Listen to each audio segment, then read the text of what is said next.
มอยซุงค่ะเมื่อได้เป็นวันที่25เดือนธันวาที่5ปี2026ในตอนแรกข่าวใส่หมอขอมีข่าว2ตอนได้มาเปิ้นเผาค่ะตอนที่1ย่อกาตั้งเป็นเจอแมงอีโบลาเหมือนฮางวาเดแพแห้งไว้เสียก็มีเปิงเป็นหลากหลายอันเกิดขึ้นที่ของโกเฮ็ดจังได๋ค่ะนะก้นวานซ้ำเขาอำปองใจค่ะว่าเจอแมงตั้งเป็นอีโบลาได้มันจางแพเฮ็ดจังได๋เหี่ยวก็เขาก็ไข้เอาขับโตญาติพี่น้องเขาอันรู้สึกสาใจกว่านั้น เมื่อเฮียนหลู่ด้านปันจ้อมหนังฟิงทุ่งศาสนามีจึงไหนกำในพอมีปวนพรเขาเปิ้นก็ซ้ำอำปันขว้างว่าเพราะว่าสู่เอาเมื่อจึงไหนในยอกกาในมันเตแพว่าสังว่าเฮ็ดจึงไหนเหี่ยวก็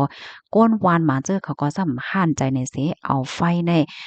จุดเผาโคงดีอันเปิ้นลุ่มลาด้วยถึงก้นเป็นจังเนี่ยปยอก็ก้นเป็นหมางเจอเนี่ยก็เอาตึกตั้งเนี่ยก็เลียนปลายจังเนี่ยก็ เมื่อเหลียวได้เปิ้นก็ไว้ใจนะแต่เขาเอาว่าโกโยกะตั้งเป็นให้มันแผ่ๆๆๆลงกว่าเฮ็ดได้ค่ะนะข่าวโหนได้เป็นรองตีหลีตกใจยอก็หลีเอามาเป็นตอนสอนค่ะดอกก้นวานหมางเจอในซ้ำเขาขาดตื้อตาเหมือนจังหวัดรับถอมสื่อห้าสังห้าเฮ็ดจังได๋นั่นค่ะนะกูก็ข่าวเงาเที่ยงโหนหนึ่งค่ะก้นวานหมวกเจ็ดก้อเนี่ยค่ะข้างคำว่าอยู่ที่ในถ้ำข้าวตั้งหมวกหาวันจังไหนเหยาเมื่อเหลียวพอมีปนพรเขาก็หาไล่ตั้งเหี่ยวก็จอมหาโตเจอเขาได้อออนตั้งเปิ้นได้ก่อเข้ามาถมด้วยข่าวโหนค่ะเมื่อวันที่24เดือนธันวาคมปี2026ได้มีข่าวง่าออกมาว่าก้นอันลีทางเทิมที่จับเจอแมง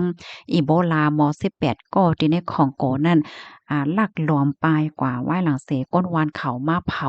โคงล้มแล้วโดยถึงก้นเป็นเมื่อวันที่22เดือนธันวาตีป่นมาเฮ็ดจังไหนคะ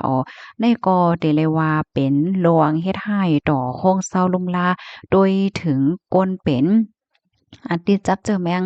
อีโบลาในเป็นโปรแกรมที่สวงยาวในปอตอนนั้นในข่าวต่างหมวก1วงกันนั่นก้อยเฮ็ดจังไหนค่ะยิงเด้อไฟลุกไหม้ในโปรแกรมนั้นเสียวก็มีก้นและรับรองตั้งเจ็บว่าในเซตาก้อยน่ะว่าก้นเป็นและพอมีปนพรเขาได้ก็ไล่อ่อนกันตกอกตกใจเหี่ยวก็เลียนปลายไฟนั่นค่ะน่ะก้นเป็นอันทางเทิมว่าที่จะไว้เจอแมงอีโบลา18ก้อเนี่ยก็เลยเอาตื้อตั้งเหี่ยวก็ออกปลายยานศูนย์รักษาด้วยถึงก้นเป็นในกว่าฮู้ว่าเจอเขาในกว่ามีว่าอยู่ดีหลายจอกหลายเจ๋งหลายเฮ็ดจังไหนแน่ ลวงในตั้งฝ่ายภูมิพลพรฝ่ายป้าอยู่หลีเขาในก็ไล่ออกมาลาดว่าก้นวานนั่นค่ะเขาไล่มาดีโค้งหยาเบอร์คำวันศุกร์วันที่22ที่ป่นมากำในเผื่อว่าอบกันกว่าอบกันม่ามตกลงกันไล่เนาะเจอเขาได้ก็แค่เอาขับโดยญาติพี่น้องเขานั่นน่ะปอกมือเฮือนเหี่ยวก็มือเฮียนหลุดด้านปันจ้อมหนังเฟงทุ่งศาสนาจังไหนก้วยกาตั้งฝ่ายหมอยาเขาซ้ำว่าเอาเมิ่มลายเพราะว่าสู่เอาเมิ่อในโยกะมันเตแพเฮ็ดให้แล ก้นวานเขามังเจอซ้ำเขาก็ซ้ำป้อฮู้ว่ายอกาเนี่ยมันจังเพว่าให้เขาป้อใจนั่นน่ะเพราะว่าป้อใจก็เอาไฟในเผาใส่ดีโคงเศร้าดีอันเปิ้นเอาก้นเป็นอยู่ไว้ให้ก็ลุ่มลาด้วยถึงปักดาไปด้วยสายไหงเงาลายลองยอกาตั้งเป็นเขานั่นเฮ็ดจังไหนค่ะตั้งฝ่ายมอยาเขาก็ลาดว่าย้อนแซ่ซ่วมหนังหาวเฮียงตอดลองเฮ็ดตั้งสร้างของก้นหวานในเด้ๆค่ะเนาะเลอสิว่าเฮ็ดให้ พมีปนพรฝ่ายป้ายอยู่หลีแลก้นวานเขาตกอกตกใจยาวก้อยมกายังเฮียไทยก้นเป็นอันลีทางถึงว่ามีไว้เจอแมง18ก่อนในปลายกว่าเที่ยงในค่ะเนาะเพราะว่าเจอเขาในกว่าที่ในหมู่ในวานในจึงสั่งถูกกอจังเอาเจอแมงในกว่าแพเที่ยงให้แหน่นะอ่อนหน้าใน1วันก้อยเนี่ยค่ะอันเป็นศูนย์รักษาอีโบลาเที่ยงตีหนึ่งตีเว้ง Rambadra ในก็ถูกหญ้าเผาเฮ็ดให้เหมือนกันค่ะวายหลังเสก็ในนาหอต่อเฮิรนโพจ้ายก่อหนึ่งที่อันคาล่ำว่าลูเซนสาใจกว่าย่นกะโปว่าเจอแมงดาเป็นอีโบลาถูกหญ้าเฮหามอำปันให้เอาคับโตในกว่าแฮ่นหลูด้านปันจ้ำหนังฟิงทุ่งศาสนาดีเคินจึงไหน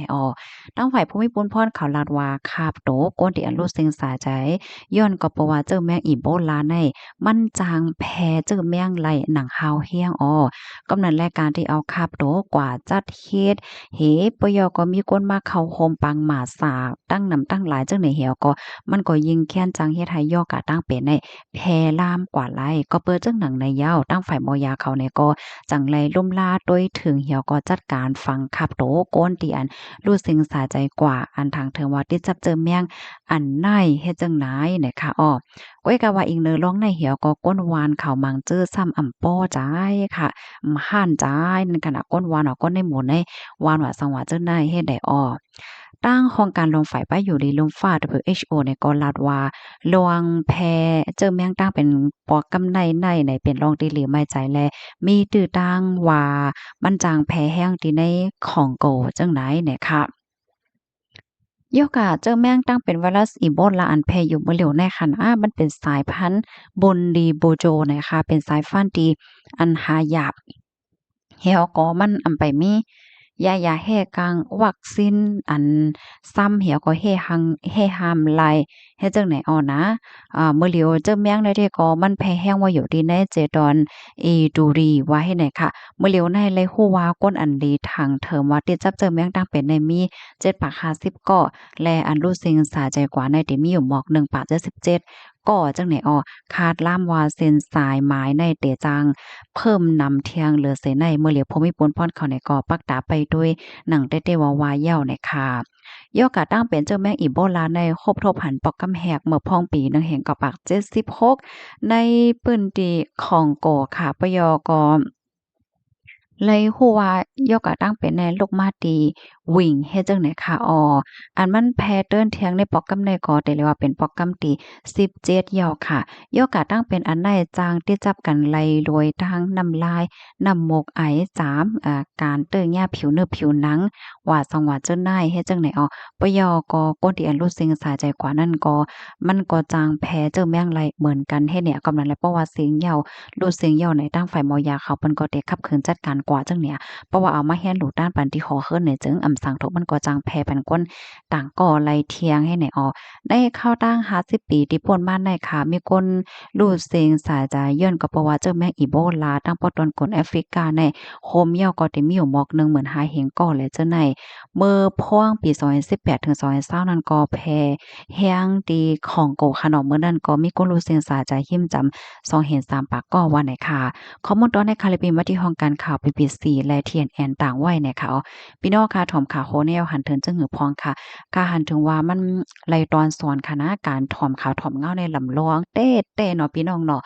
มันจังหนังก้นวานบางจื้อแหนเปิ้นก็อยู่จ้อมวานจ้อมหังหาเปิ้นไลถ่อมข่าวยอก็เปิ้นก็ว่านะมันเป็นทางว่ามันเหมือนเจิงว่าตั้งเป็นนาวเป็นหางโยๆให้ไหนก้อยนั่นน่ะเนาะ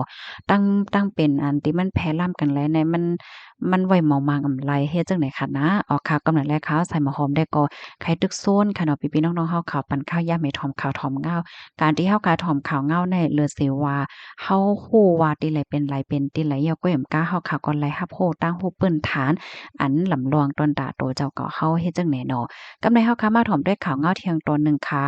กวนเมืองเจ็ดก่อข้างคำว่าอยู่ที่ในทำข้าวตั้ง5วันยาวเมื่อวันที่24เดือนธันที่5ปี2026ใน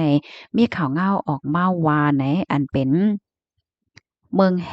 ค่ำมีหลวงก่นปังตีเว้งล่องแจ้งแขวงชัยสมบูรณ์เมืองลาวค่ะให้ได้ก้นเหตุการณ์เจ็ดก่อข้างคำไว้อยู่ดีตั้งในมันจังออกมาลายค่ะเมื่อเหลียวในตั้งฝ่ายภูมิพลพรเขาป้าเจมฝ่ายจอยเทียมเพศในเมืองไทยเนี่ยก็ไล่มาจอยมาเทียมเย้าเฮ็ดจังไหนค่ะตาเดจอยเทียมก็ง่ายในคณะย่นกระปอฝนก็ยังตึกโตอยู่เคยใหญ่เฮ็ดให้นำได้ทำได้เพิ่มสูงขึ้นมาอยู่ที่ๆค่ะ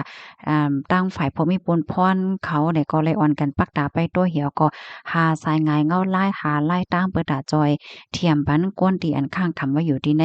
ทำนั่นเฮ็ดจังไหนค่ะค่ะอันนี้ก็เฮาคาสืบไปด้วยกว่าค่ะเนาะว่าเจอเขาใน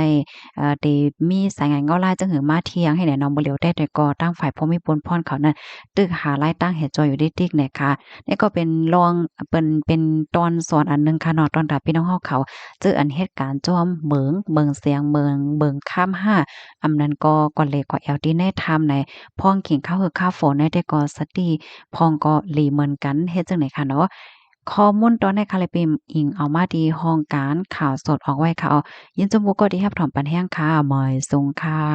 ข่าวงาตอนในค่ะเนาะบ่เป็นไรค่ะย้อนให้พี่น้องเขาจากการสืบเปิ้นไปแชร์กว่าเสกำค่ะเบิ่งลงมันได้ก็ลองตั้งเป็นอีโบลานั่นค่ะเนาะหนังเหือก้นเมืองเฮาค่ะซัมปอ